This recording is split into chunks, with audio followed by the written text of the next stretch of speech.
मैं ओंकार हूं। ब्रह्मांड रूपी नाट्यशाला में प्राण रूपी वीणा का मैं चेतना पूर्ण सप्तक तार हूं। मैं ओंकार हूं।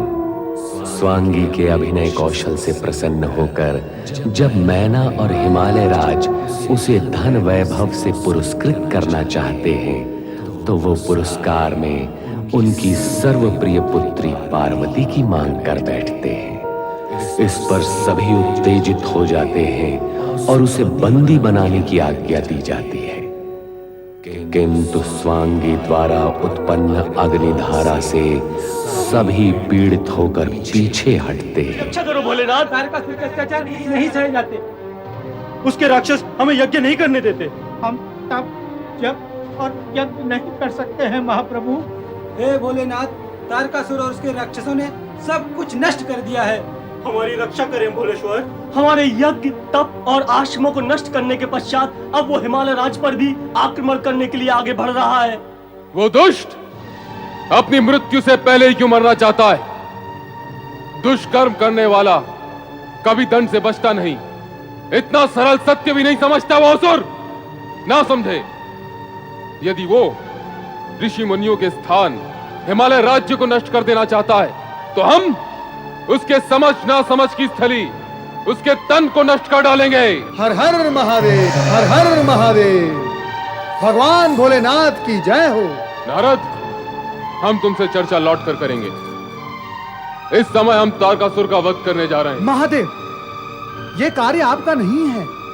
तो फिर क्या ये कार्य तुम्हारा है? शिव शिव शिव शिव शिव शिव शिव शिव। भोलेनाथ, नारद और वध दोनों विपरीत दिशाएं हैं। यदि नारद किसी का वध कर सकता था तो ये ऋषिगण पीड़ित हो सकते थे। यदि नारद किसी का वध कर सकता था भोलेनाथ, तो क्या तारकासुर का अत्याचार इस जगत पर हो पाता?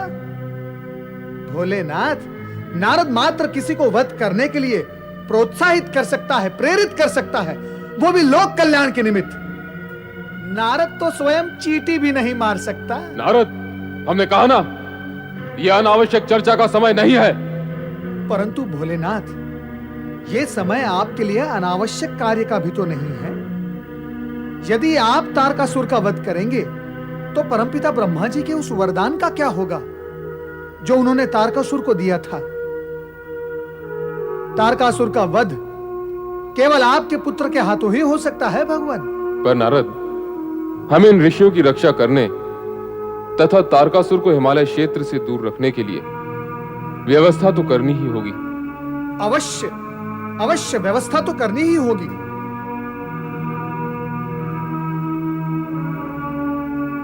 वीरभद्र!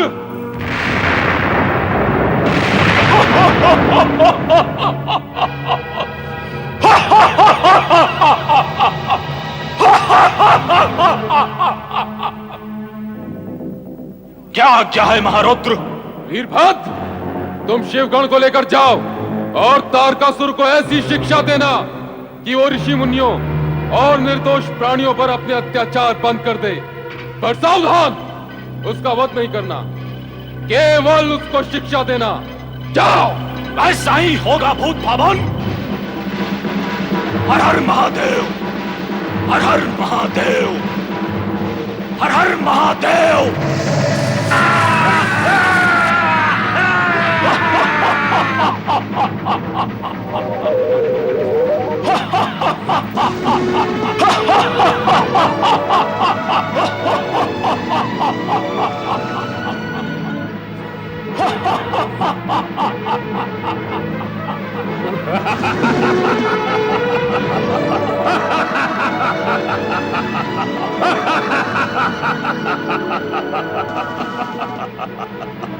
जय महारुद्र।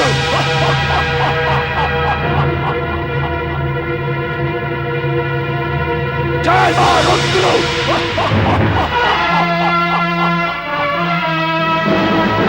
जय महारुद्र।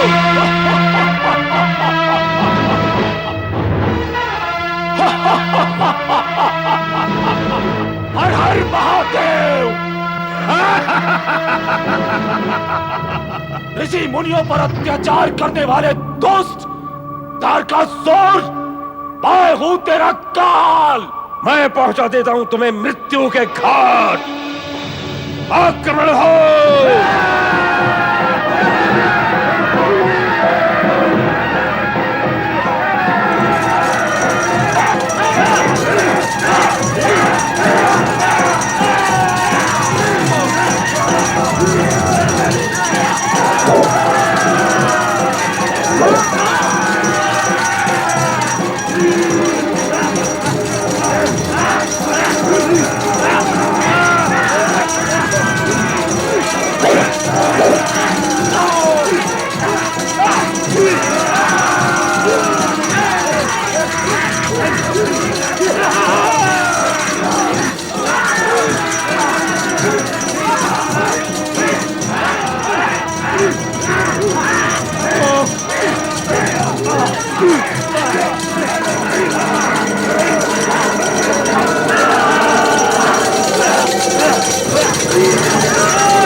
मैं अभी तुम्हारा अंत कर देता हूं।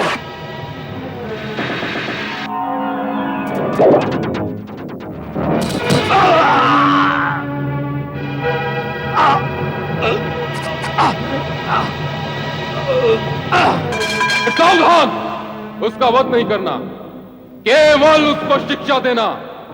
रुद्र की आज्ञा से मैं तुझे जीवित छोड़ देता हूं। जा, भाग जा।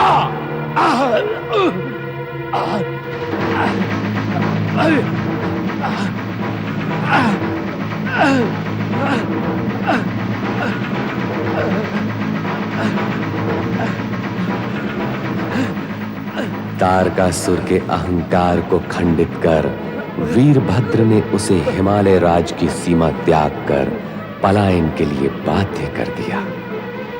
जनमानस इस सुखद समाचार से प्रसन्न और संतुष्ट हुआ। जया विजया तो ये शुभ समाचार सुनकर आनंद विभोर हो उठी। अरे क्या हुआ तुम दोनों को? हमें क्या होगा? जो होगा उससे होगा। किसे? उसे ही। और होगा क्या? हुआ। क्या होगा और हुआ का जाल फैला रखा है तुम दोनों ने। स्पष्ट बताती क्यों नहीं कि क्या बात है? बात ये है कि तारकासुर और उसके सैनिक राक्षस हिमालय राज्य में प्रवेश कर उपद्रव कर रहे थे और तब वीरभद्र और शिव गणों ने मिलकर तारकासुर की पिटाई कर डाली। और वो क्षमा याचना करते हुए लंगड़ाता भाग रहा था। तो इसमें हंसने की क्या बात है? वो महाबली, दैत्यराज, शक्तिमान, बलवान लंगड़ाता भाग गया। दूसरों के राज्य में अनाधिकार रूप से प्रवेश करके वहां उपद्रव करना और अशांति उत्पन्न करने का अंत में दुष्परिणाम ही होता है। हाँ, अब तो ये बात तारकासुर भी समझ चुका है। उत्तम है। शिव कृपा से तारकासुर को सद्बुद्धि तो प्राप्त हो गई। हम सभी को भगवान शिव का उपकार मानना चाहिए। हाँ,